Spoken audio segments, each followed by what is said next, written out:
কে ওইটা? ফুল চুরি করতেছে কে? ওদের বাড়ি কোথায়?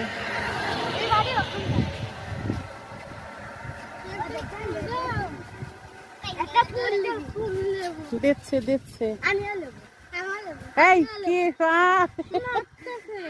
কে মারতেছে?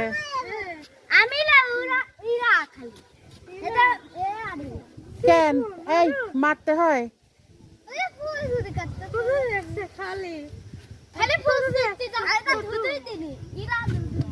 হ্যাঁ অভিযোগ অভিযোগ। এই বাড়ি কোথায় সব? সামিয়াকে? এদের বাড়ি কোন দিকে? আর তোমাদের সবার বাড়ি কোথায়? সবার এই পাড়ায় বাড়ি? তার মানে সবাই ফুল চোর নাকি? তাহলে